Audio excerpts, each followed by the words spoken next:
E mudamos de assunto agora aqui no TJ Aparecida, pois um dado recente acende um alerta. 68% da população está obesa. Esse cenário preocupa ainda mais quando pensamos nas crianças, já que os hábitos alimentares começam a ser formados nos primeiros anos de vida. E a alimentação infantil tem papel fundamental no crescimento, desenvolvimento e na prevenção de doenças. E é sobre isso que conversamos agora com a Luciane Garcia, nutricionista materno-infantil e terapeuta alimentar. Doutora, muito bem-vindo, seja bem-vindo com a gente aqui, TJ Aparecida. Eu que agradeço a oportunidade de falar desse tema tão importante. Doutora, agora esse índice alto de obesidade na população pode impactar diretamente a infância e de que forma? Sim, pode. E, inclusive porque essas doenças, quando estabelecidas na infância, elas podem gerar diabetes tipo 2, hipertensão, hiperlipidemias, síndrome metabólica. Então, isso tudo vai refletir na vida adulta. E isso não só vai refletir para o indivíduo, mas como para a sociedade como um todo, né? Oi, doutora, boa tarde, bem-vinda aqui ao TJ Aparecida. Os hábitos alimentares dos pais, eles influenciam no comportamento alimentar dos filhos também? Com certeza, porque assim, a criança, ela aprende por espelho. Então, o que o pai e a mãe faz, ela vai copiar. Então, se um pai não come fruta, legume, verdura, essa criança é muito difícil que ela vá comer isso. Então, essa é a primeira coisa. A segunda coisa, quando os pais têm uma relação ruim com a comida, tipo assim, eu tenho nojo de brócolis, eu comi demais e eu não devia ter comido isso, tal alimento não presta. Quando ele começa com essa fala, a criança vai incutindo esse tipo de coisa. Então, os pais são muito responsáveis. Além disso, a gente não pode esquecer que quem compra a comida, quem entra em casa, são os pais, né? Exatamente, doutora. Ontem estava com meus filhos em casa, né? E era um dia diferente, era carnaval, daí a gente saiu um pouquinho da nossa rotina ali alimentar, mas é claro, a gente é muito responsável pela alimentação dos nossos filhos.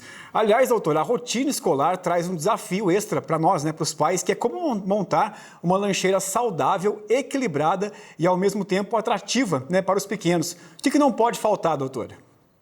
Olha, na verdade eu faria quatro itens.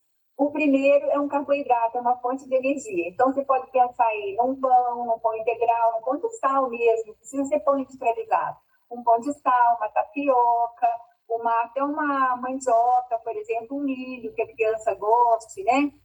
Uma crepioca, enfim, uma fonte de carboidrato. Depois, uma fonte de proteína. Então, um frango desfiado, um queijo frescal, um queijo mussarela, uma pastinha de hummus para aquelas que os pais são veganos ou vegetarianos. Que mais? Ovinho de codorna, um ovo cozido, né? Isso é uma boa em termos de proteína.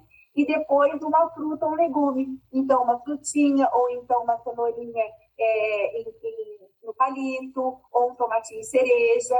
E a água, né? Por que a água? Porque as outras opções são extremamente calóricas e cheias de aditivos, que deve ser evitado, principalmente nessa idade onde a criança está criando o seu paladar. Doutora, Renato bem disse, né? A gente se preocupa com a alimentação dos nossos filhos. E quais alimentos a gente tem que evitar, aliás, né? Não pode colocar no dia a dia deles, principalmente, né, durante a escola, durante montar a lancheira. O que a gente deve evitar? Olha, os alimentos ultraprocessados. O que a gente chama de ultraprocessado? Para ser mais simples, é aquele que você lê e tem mais de 5 ingredientes. Então, por exemplo, as bolachas recheadas que as crianças adoram, né? Aquele chocolate cheio de coisa, cheio de ingrediente, bolinhos industrializados, pães industrializados, isso deve ser evitado. Aqueles salgadinhos, tipo snacks, que são muito temperados, que têm muito sódio, devem ser evitados. Todas as bebidas açucaradas, tá? E aqui são colocados os refrigerantes, os suquinhos de caixinha, os suquinhos de pozinho e até os achocolatados. Precisa ler o rótulo para a gente poder ter uma noção do que deve ser colocado, né?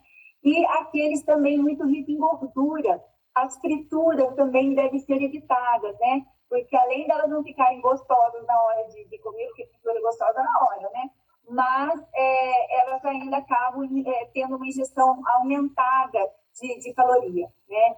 Eu acho importante falar que, como nutricionista materno-infantil, eu não faço uma campanha de demonizar os alimentos de uma forma geral, mesmo estes que você me perguntou que deveriam ser evitados.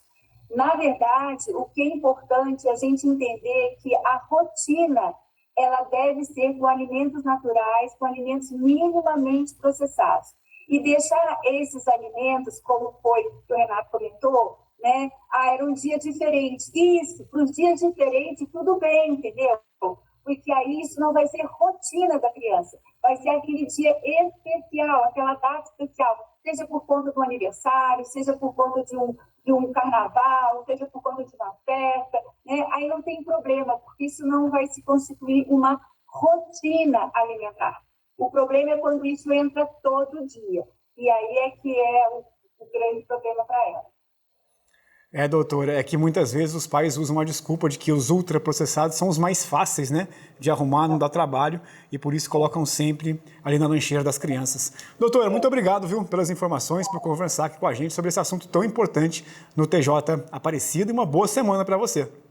Obrigada, eu que agradeço a oportunidade. Boa tarde. Boa tarde.